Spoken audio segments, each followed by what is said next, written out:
Good evening mga mamshis, mga beshies, mga ladies in red, ate, matanda at saka bata. Dito naman tayo sa divination talk natin.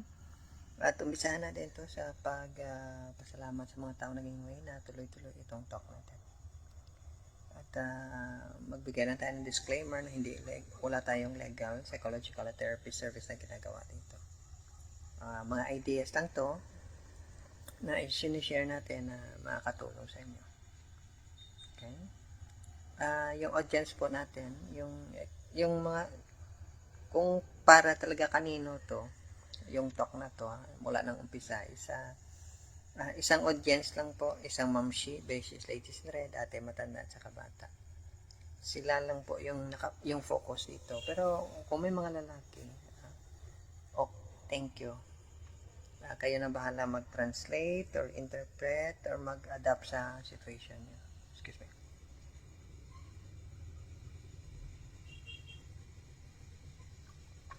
At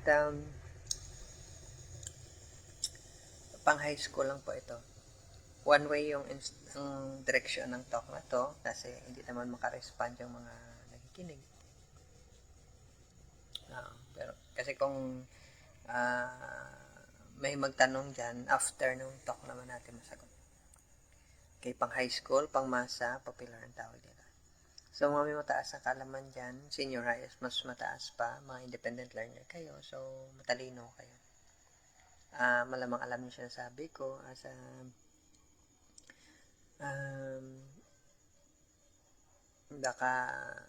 saka alam niyo kung paano i-research to, sa ako napulot. Anyway, kung makikinig kayo, thank you. Okay.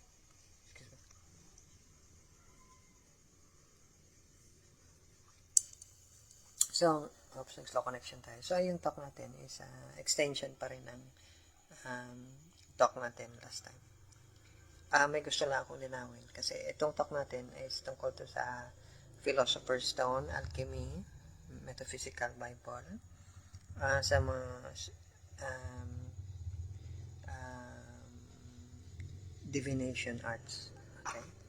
Pag sinabi mong divination, yung focus is spirituality, spirit science or spiritual science. Okay. So ngayon, ganito to. Sa pag-study mo ng spirit science or spiritual science, excuse me,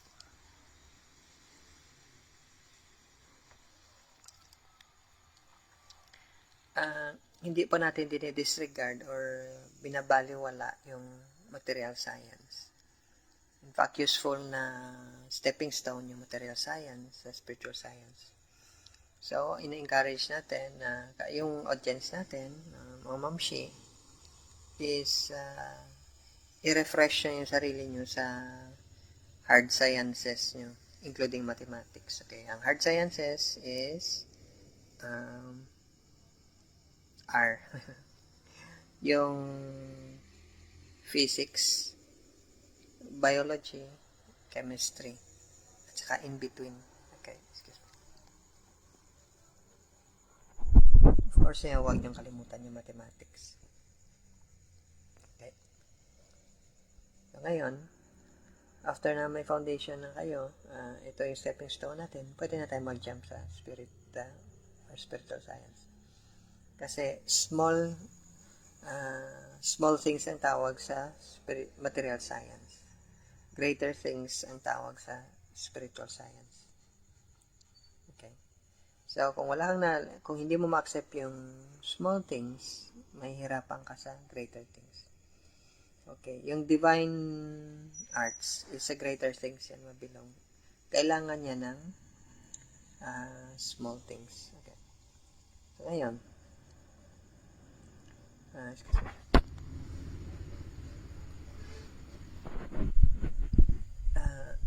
minsan may sinasabi ako tungkol sa astrology, spiritual astrology, tarot. No, kailangan mo ng small things yan. Kasi alam mong isipin, mamshi, beshies, ladies na red, ate, matanda, at saka bata. Although maraming nagkwento tungkol sa astrology or spiritual astrology, hindi po iyan parang papel na pwede mo i-cut out. Hindi yan Katulad yan, mga houses. Hindi po bahay yan na nakastructure na tulad ng ginagawa ng civil engineer. Okay? Na kinakalculate niya yung yung size ng traditionally, may mga naka-assign na planet at stars dyan.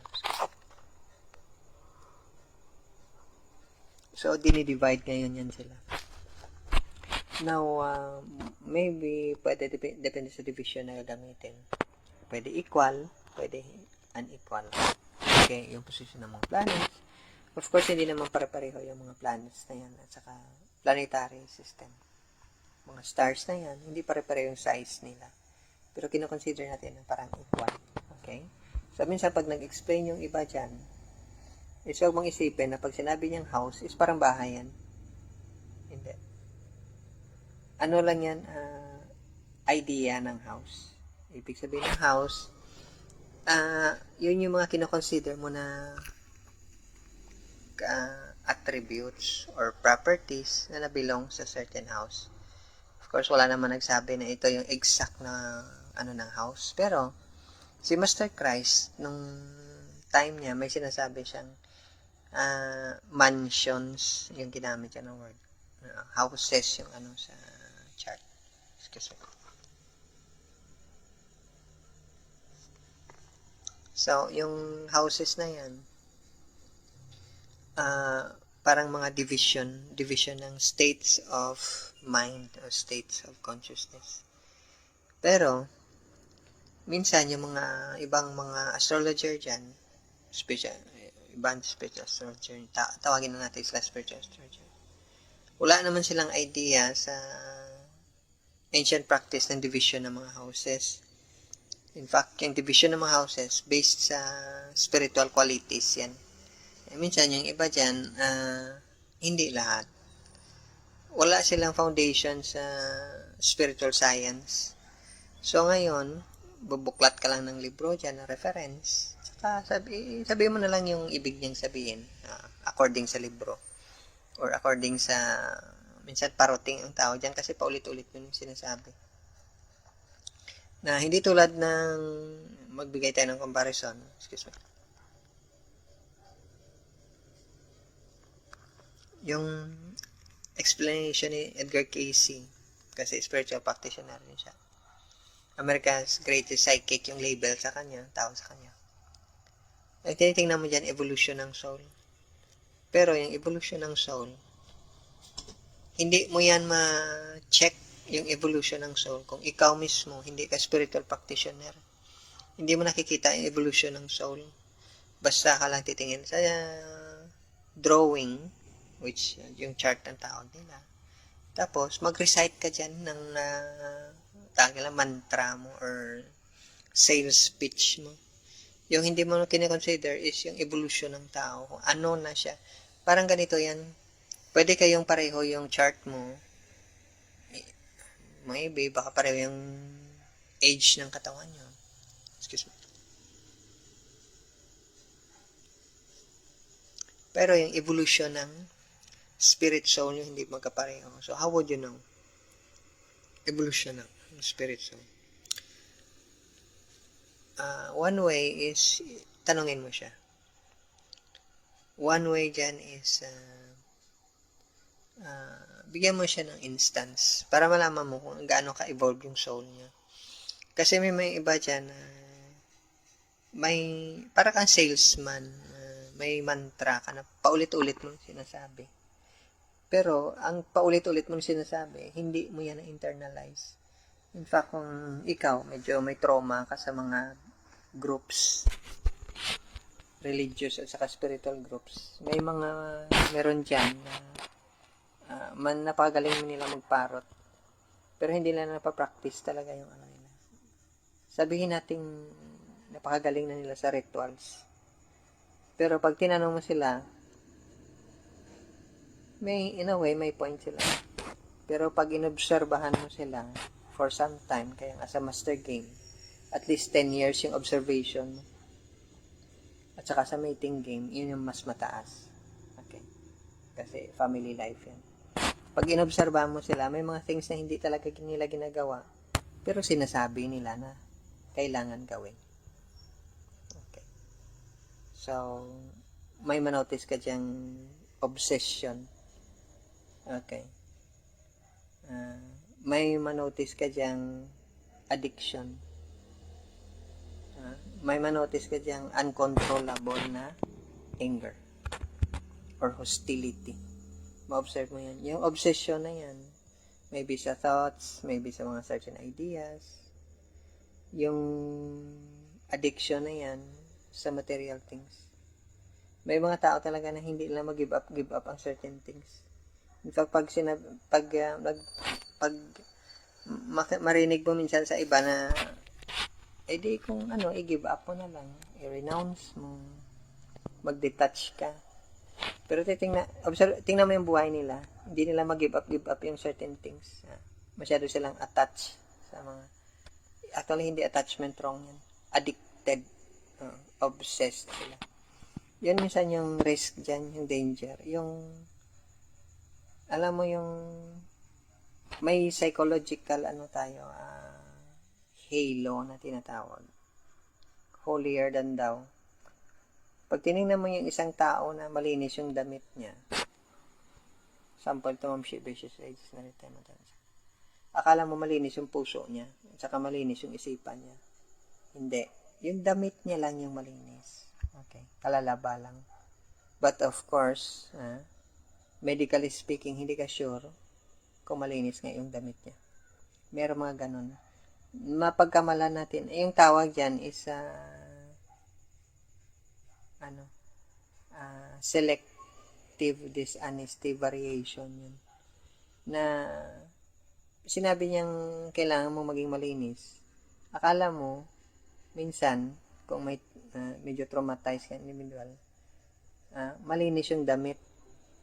Hindi, damit naman yung ibig niyang sabihin yan, ng cleanliness. Malinis yung thoughts mo, puso mo. The way ka mag-speak, malinis. Pero minsan hindi makita. Kasi, yung pinaka-prominent na bagay na maobserbahan mo, pinaka-prominent, ibig sabihin, yun yung unang mag-catch ng attention mo is maganda yung damit. In fact, expensive. At saka, napakabang ng perfume. Okay. Maganda yung haircut. Pero hindi yung nag-reflect ng soul ng individual. Kasi kung mag-visit ka sa mga holy places, hindi ganun yung itsura ng mga, in quotation mark, holy people. In fact, hindi nga sila halos makabili ng damit nila.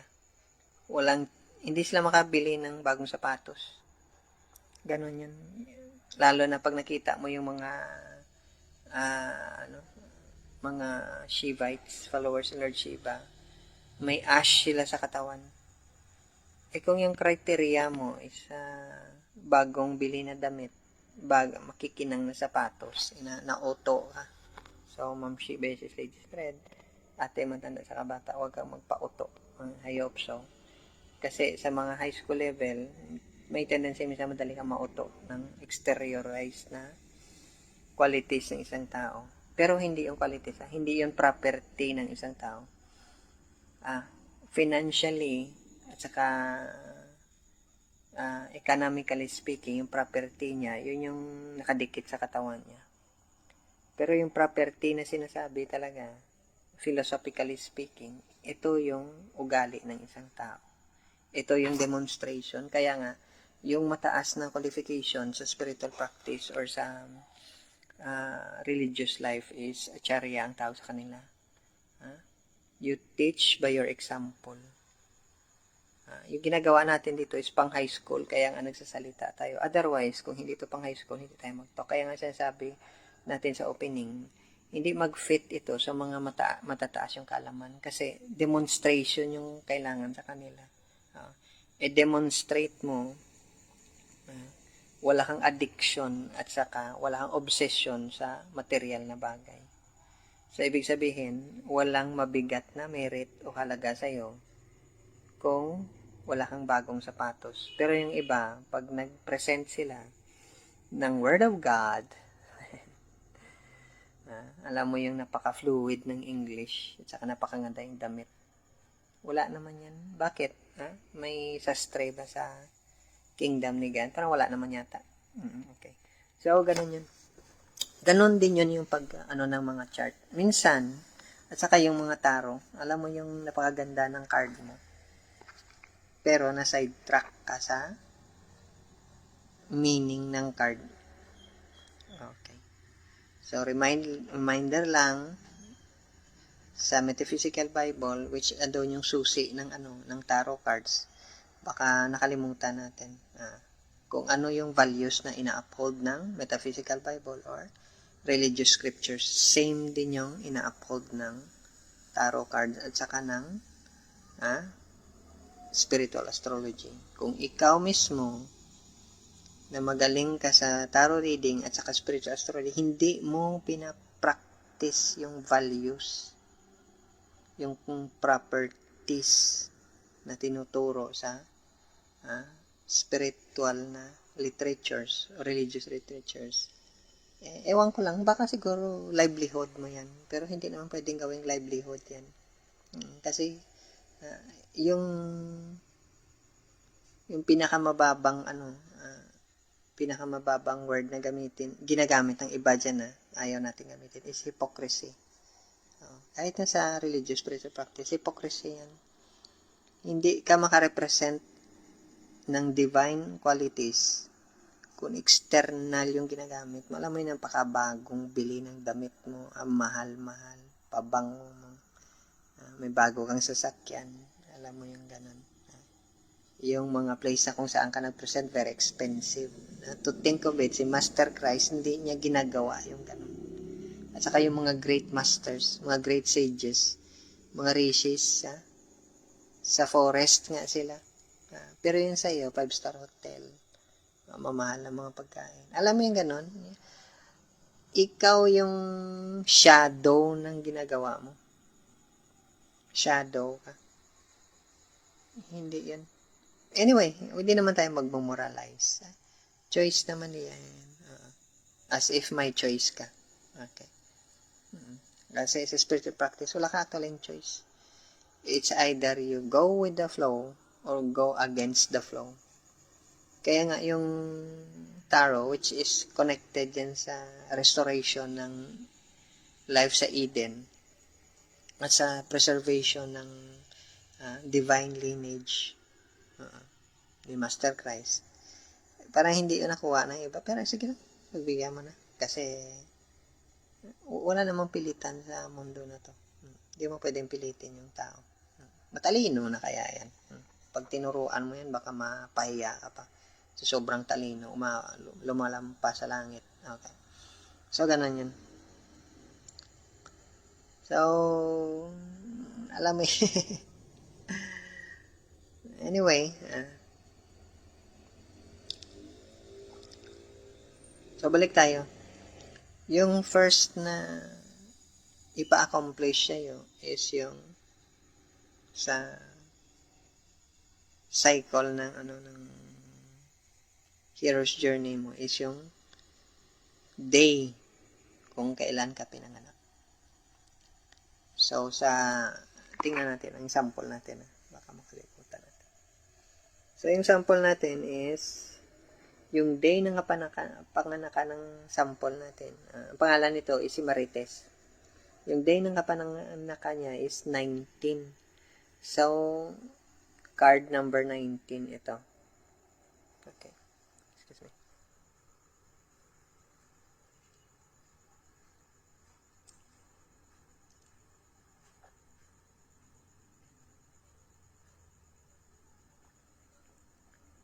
So, ngayon,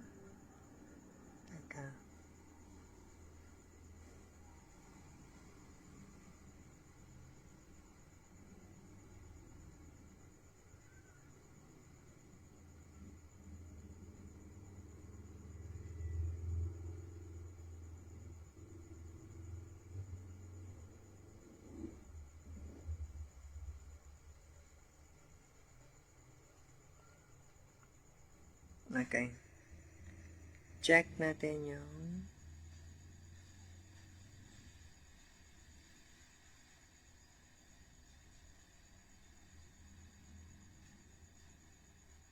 Card number 19.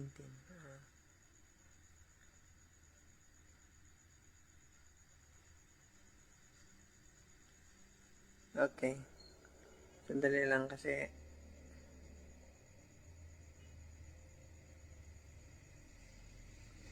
okay.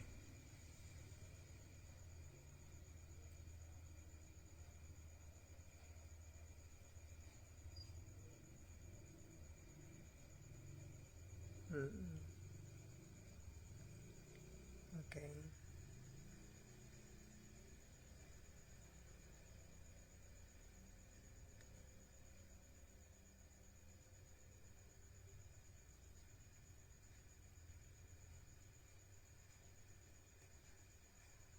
Okay. Sandali lang kasi yung ginagamit ko ngayon is soft copy. So, yung teka sandali. Ito na lang yung gamitin ko. Is kasi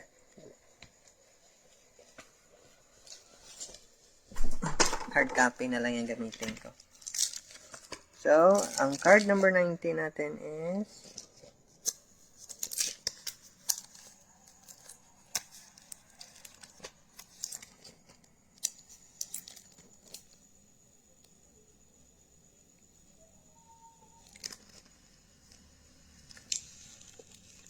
okay, Sun. So, ang first na ang first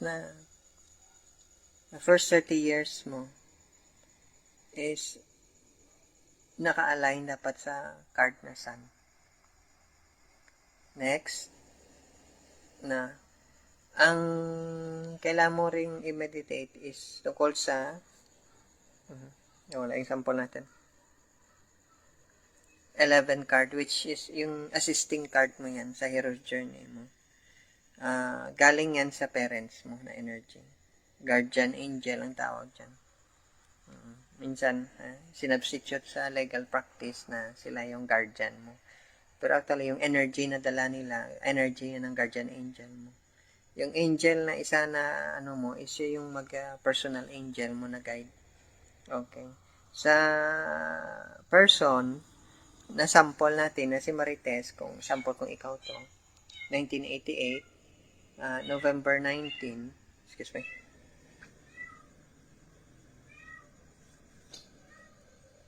is yung personal guide angel mo is yung Sun.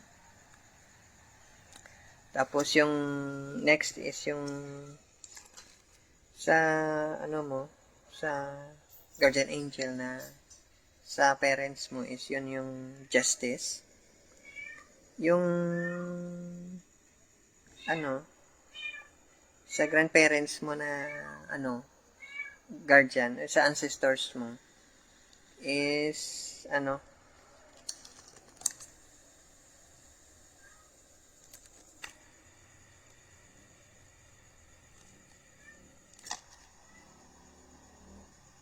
okay, strength.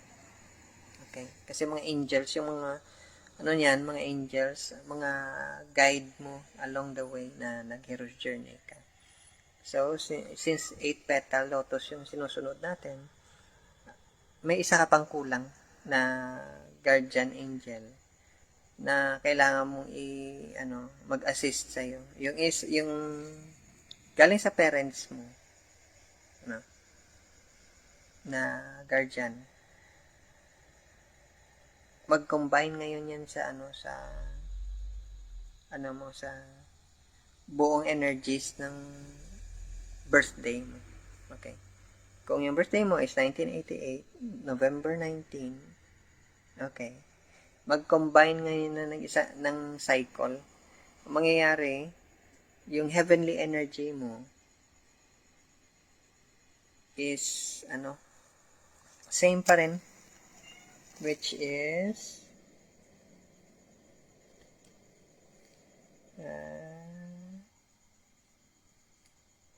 okay, Justice.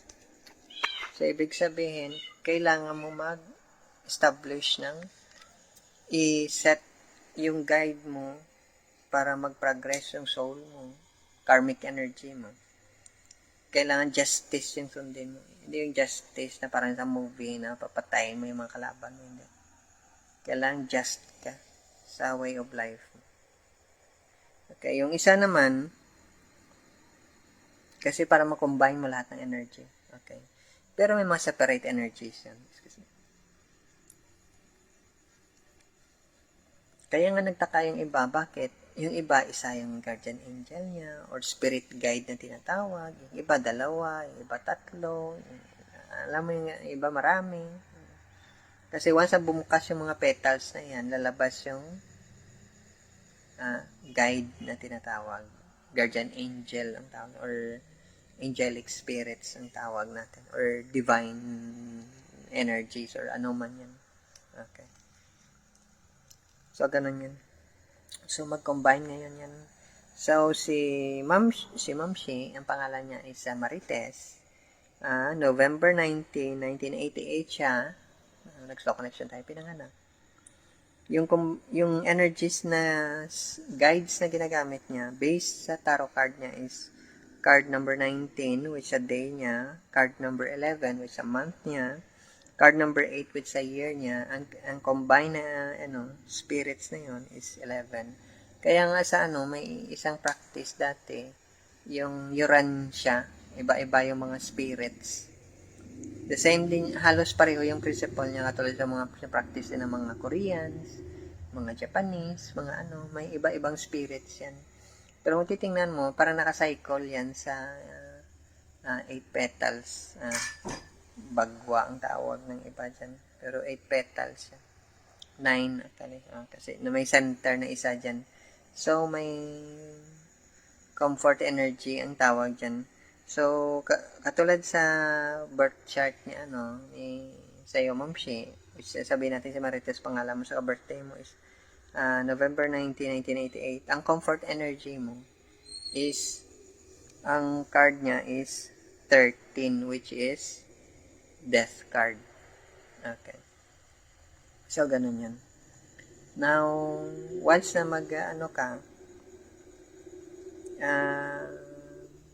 mag-practice ka ng tarot meditation, itong cards na to, nagsacycle to. Nagsacycle. Excuse me. So, ngayon, parang significant card to. So, let's say, for example, day card mo, 19. So, gagamit ka ngayon ng lesser arcana or lesser mystery. Gagawa ka ngayon ng spread, which nakasenter sa day na card mo. So, makikita mo ngayon yung variation, changes na tinatawag. May isa pang chart na ginagamit nito na 64 yung ginagamit niya. Pero ngayon, yung ginagamit lang natin is 22 lang. Kasi sa Hero's Journey, na para madali yung pag-internalize mo. Kasi hindi mo yan lahat ma-master. May certain lesson ka lang sa lifetime mo kailangan mong i-master. Yung iba dyan is parang insight lang, pero may mainstay ka. Ibig sabihin, may naka-fix talaga na parang gender mo yan. Lalaki ka, babae ka. So, sa master game at saka sa mating game, is actually divine arts yung tinatawag dyan. Yun yung kailangan mong malaman ng spiritual master, mentor, coach mo. Tapos, ito yung parang reference point mo. Kasi kung wala kang reference point, hindi ka makapag-start na mag-create ng change sa buhay mo. Now, akala ng ibang tao, na pag nag-succeed sila, materially speaking, malaking bahay mo. Tapos na pag-aral ng mga anak mo, wala ka ng wala ka ng regret sa buhay. Mali. Kasi,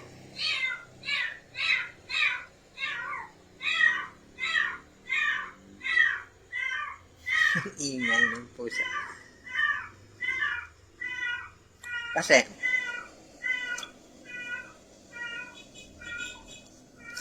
sandali. Excuse me.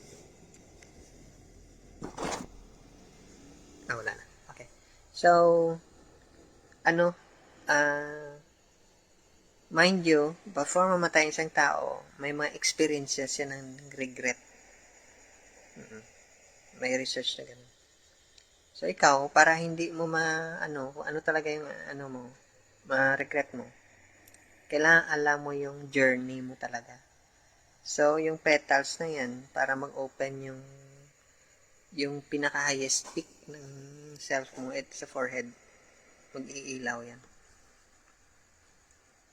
Mag-open yung thousands na petal. Pero mag-start ka sa 8 petals. Yung mga energy centers mo. Kasi yung isang chart na ginagamit is kasama yung mga internal organs mo. Ito, based lang to sa tarot card. Okay. Which, in a way, naka-align din sa internal organs mo, pero hindi focus sa internal organs. Ang focus dito is yung mga guardians mo na mag-assist sa'yo. Mga companions along the way. Sila yung mga spirits na mag-assist sa'yo.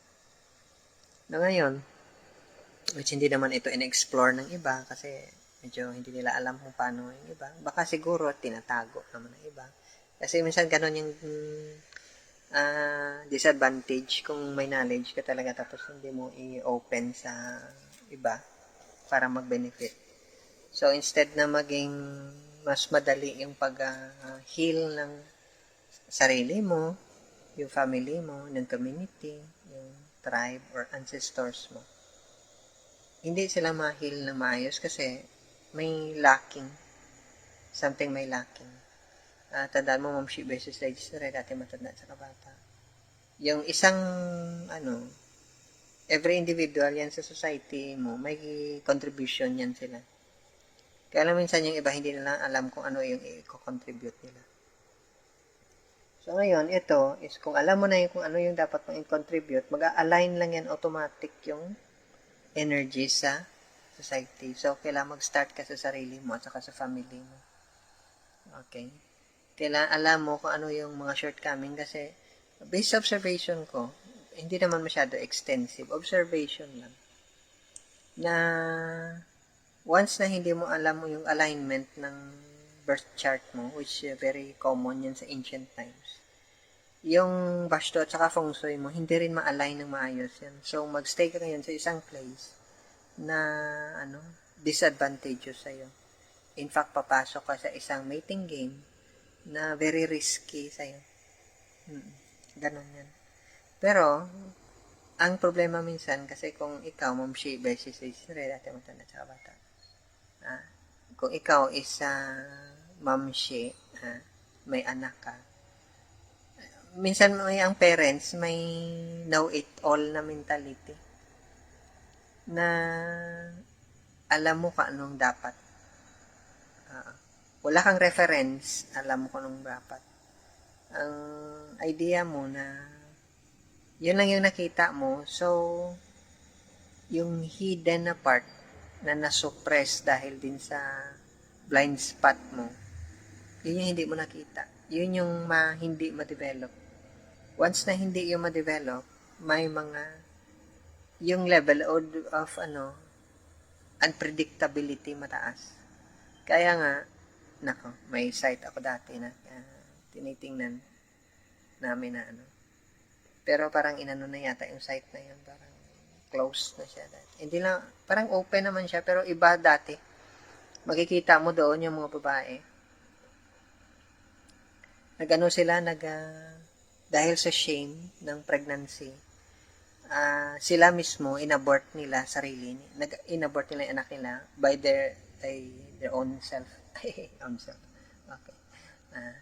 Sila mismo.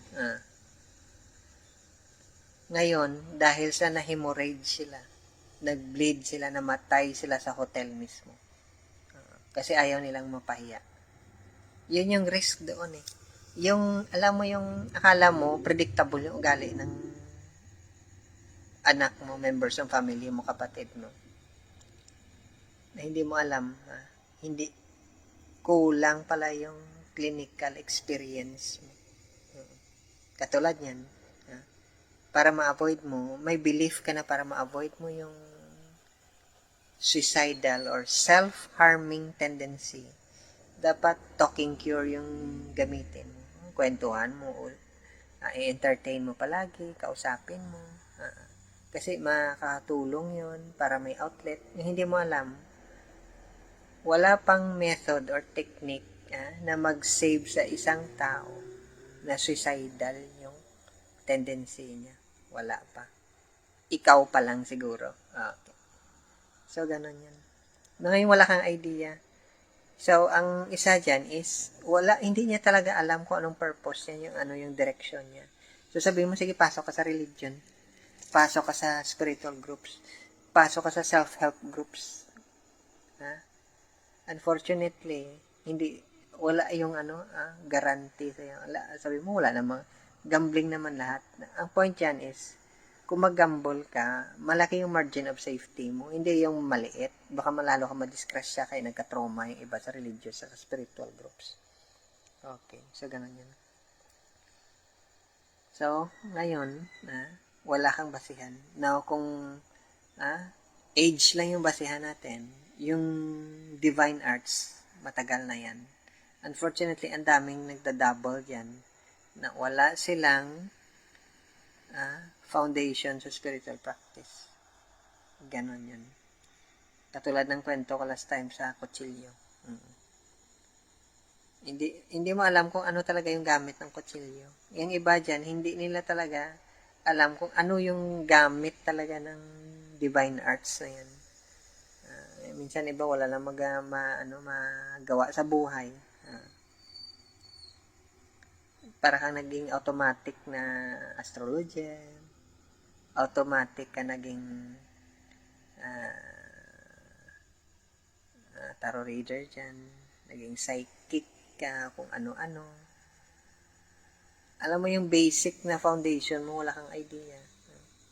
Yung basic na meaning ng buhay, wala kang idea. Hindi mo ma-disconnect yun sa meaning ng buhay, yung divine arts. So, kung ikaw ngayon, wala kang direction din sa buhay mo, mag-introduce ka pa ng divine arts, wala kang spiritual training, hindi ka nag-undergo ng master game, wala kang spiritual mentor, coach, confessor, wala kang spiritual guide, tapos pumasok ka pa sa mating game, palpak din yung pinasok mo. Ay, naku, nakakatuwa.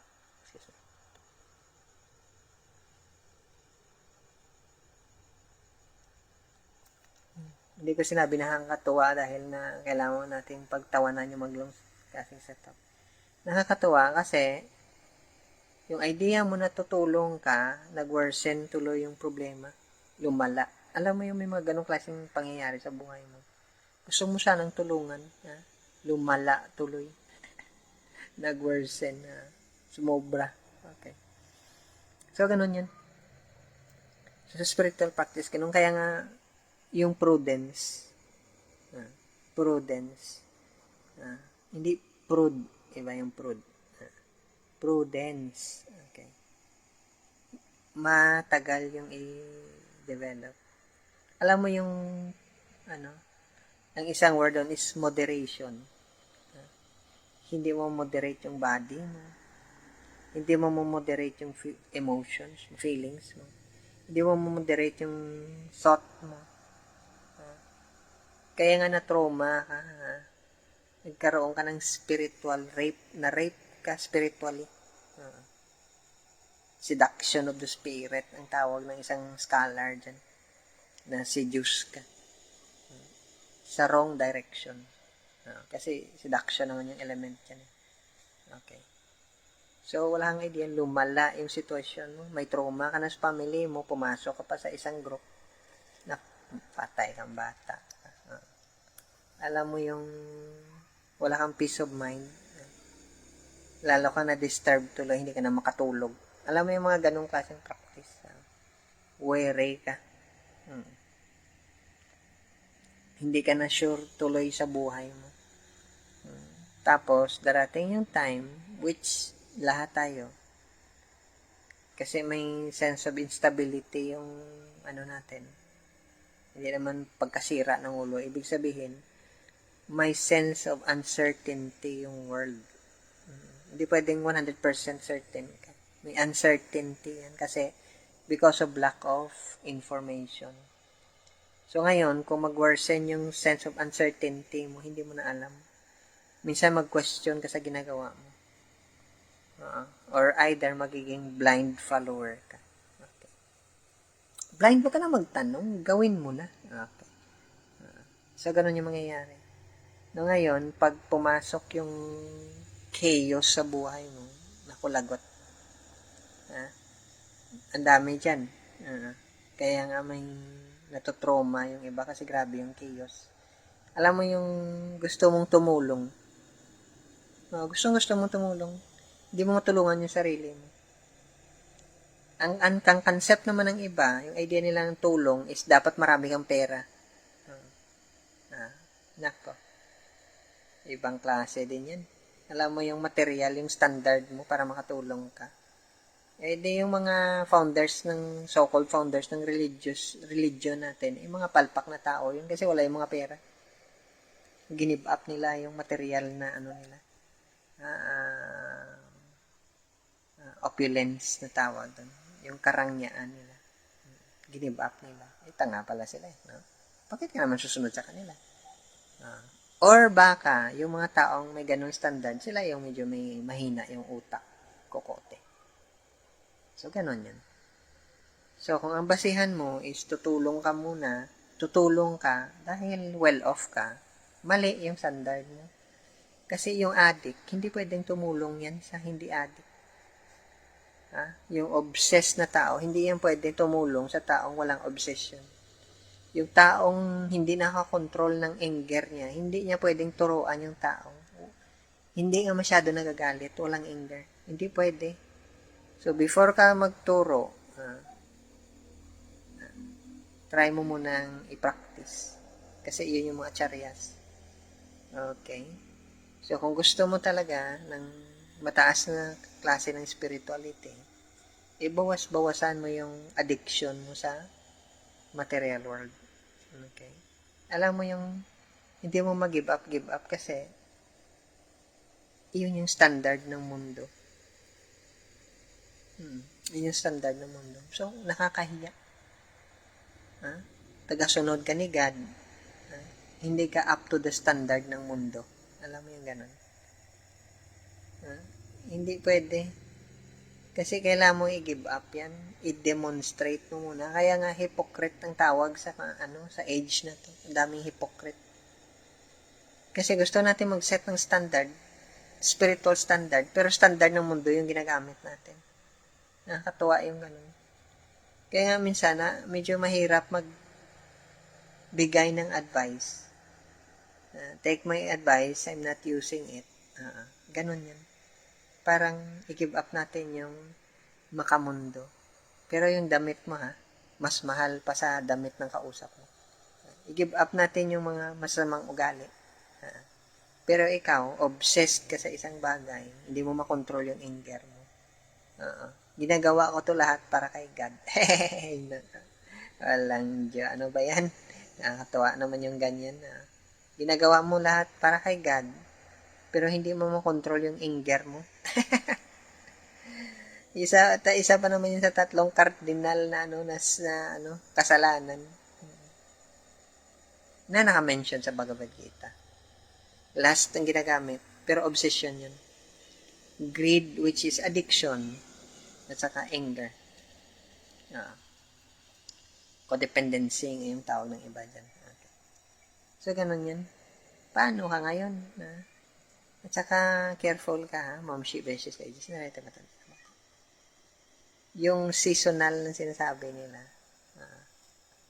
yung paminsan-minsan lang lumalabas, mas delikado yun sa palagi. Ganon yan.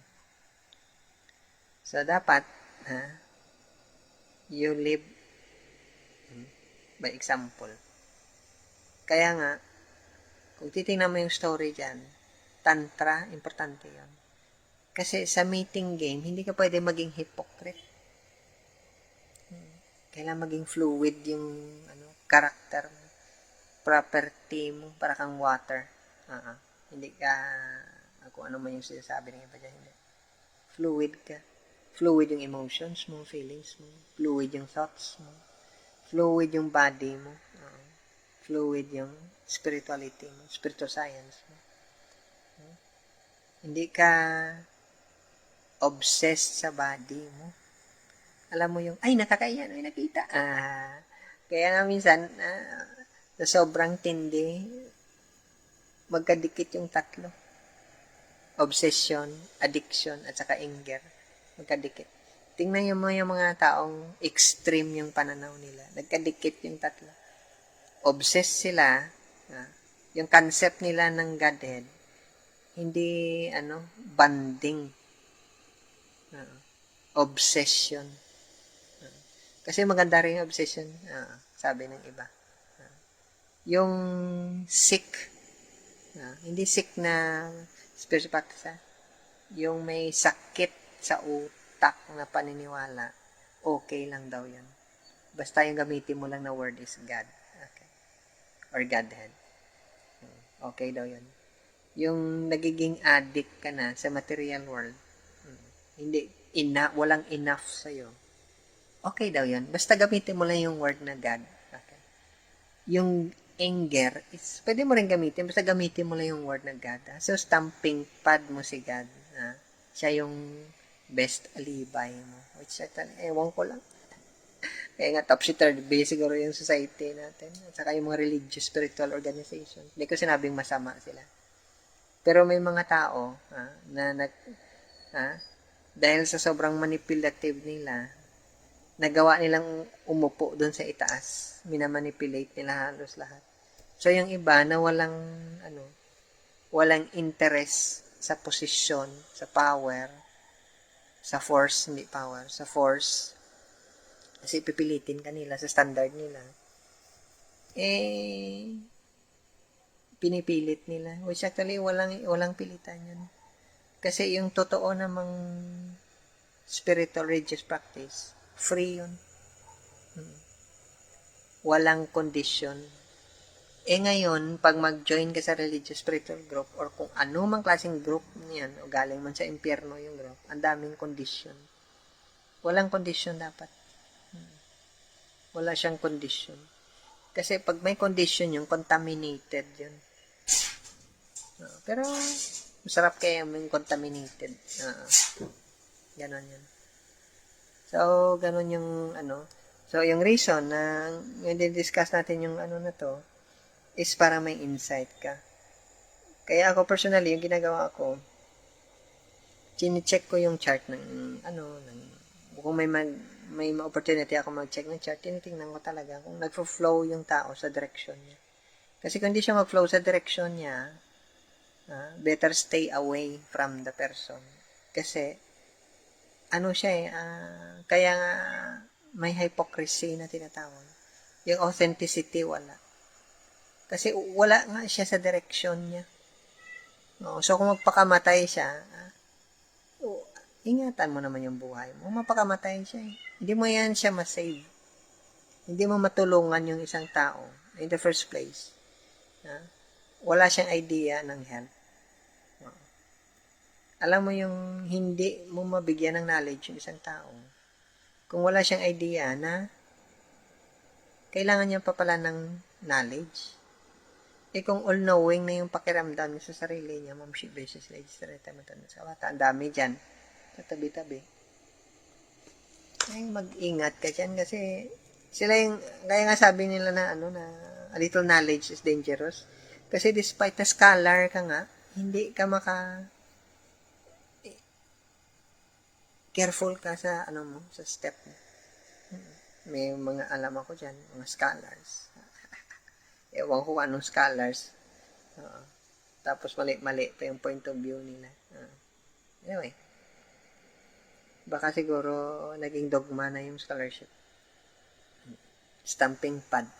Ilagay mo sa noo para makita ng iba. Kaya ngayon yung pagkaintindi ng iba na yung holy name, ilagay daw sa noo. Ilagay mo sa isang object, ilagay mo sa noo mo.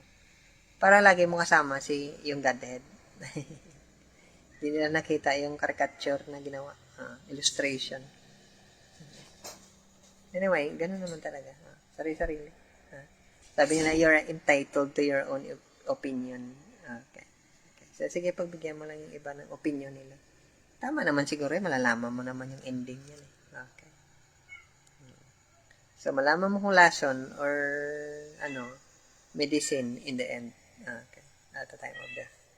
Saka makita mo na before time of death, makikita mo naman talaga yung outcome.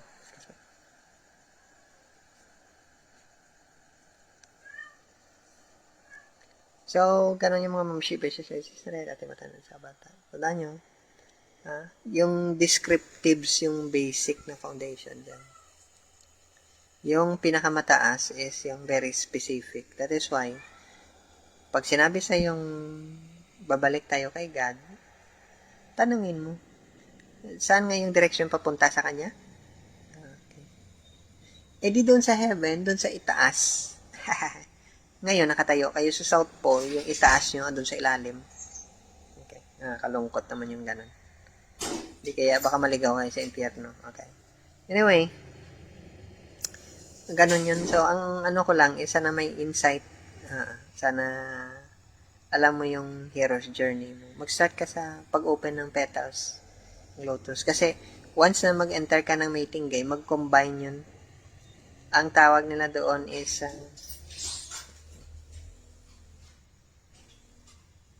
compatibility nyo. Once na nakita nyo na yung compatibility nyo sa mate mo, hindi necessary na wife ang tawag dyan sa kanya. Pwede companion, pwede friend, pwede member ng family, parents, anak mo, or ano. Once na mag-combine nyo ng compatibility, makita mo yun kung ano yung path na i-take nyo together. Anyway, mag-align lang naman lahat yan kahit pa iba-iba sila. Mag-align siya. May direction, may common ground kayo. Anyway, so I hope so may nakuha kayo. Ngayon, magiging focused na. Kasi yung minsan yung iba is parang pinagpa-practice ka lang. Ngayon, mas focused ka. Alam mo yung kahit sa field ng mathematics, physics, pag-aaralan mong lahat ng formulas, equations, kung ano-ano man dyan. Pero later on, pag nagkaroon ka na ng mastery, nagsosolve ka na ng problem. Ang problem ngayon, sa hero's journey mo, ano yung path na i-take? May clue ka. Dapat alam mo na yung clue mo. Kasi, kung ikaw nagpa-practice ka na ng divine arts, alam mo na yung direction mo. Ang problema, baka hindi mo alam direction mo. Nagra-randomize ka pa rin. Every time may mag-appear na ganitong planet, every time may mag-ganito na yung card, random yun, nagpa-practice ka pa lang. Ang kailangan mo is focused talaga na meditation. Kasi hindi mo pwedeng i-meditate lahat yan. Maybe siguro makareflect ka. Pero hindi. Parang pag may problem ka, problem solving or problem oriented, may sakit ka, kung pasyente ka, hindi lahat ng internal organs mo is gamutin mo. Yung portion lang na may sakit. May karmic debt ka. May utang ka. Ano yung utang mo? Yun yung i-fill in mo ngayon. Yun yung lagyan mo. Yan yung i-cover mo. Kung hindi mo alam kung anong karmic debt mo exactly, anyway, magaling ka naman. Wala, mamamatay ka lang, baka ika-600 or ika-12,000 years mo bago pa ma-learn kung ano yung karmic debt mo. At saka pa ma-resolve. So ngayon, nagsasuffer yung family mo. Nagsasuffer yung ancestors mo. Hindi mo sila matulong-tulungan. Parang walang merit bakit ka pa pinanganak. Walang merit bakit pumasok ka na master game at saka mating game. Parang wala. Sinayang mo yung buhay mo. Huwag mo namang sayangin. Hindi kaya mabili yung buhay. Buti sana kung parang katulad sa movie na yung time ng life mo is pwede mo ma-exchange. Okay. So anyway, sige. At saka yung arts na yan, para formation ng family, maging part ka ng divine family. Hindi ka maging part ng association ng mga practitioner ng Divine Arts na ginagawa nilang hanap buhay. Hindi yun nakadesign pang hanap buhay, pang pera-pera lang. Hindi. Dinesign yun para makorek mo yung life mo. Para ma-assist mo yung family mo. At saka yung ancestors mo. Walang ibang purpose yun. No? Ay, kung nagpo-problema ka ngayon kung paano ka magkapera, so damihan mo ng damihan yung practice mo ng promote mo at propaganda mo dyan. Anyway, choice mo yan. Buhay mo naman yan. Ikaw naman yung magtitiis yan later on. So, ganun yan. Anyway, kaya nga, most likely, hindi ito palatable sa mga iba na ganun yung nila. Kung gusto mo maghanap buhay, nahanap buhay yung hinahanap mo, alamin mo kung ano yung calling mo dyan sa hero's journey mo. Saka doon ka mag-focus, maghanap ng pera. Hindi yung gawin mo yung Divine Arts kasi may sacred na purpose yan. I hope so may napulot ka, Ma'am Shi, Beses, Ladies na Red, Ate Matanda, at saka Bata. Huwag naman masyadong ibaba natin yung standard. Okay. So, I hope so may napulot kayo. Thank you sa time nyo. Dadaga na lang natin ito sa susunod. Okay. So, sana sa mabuti lang tayo. Thank you at bye-bye.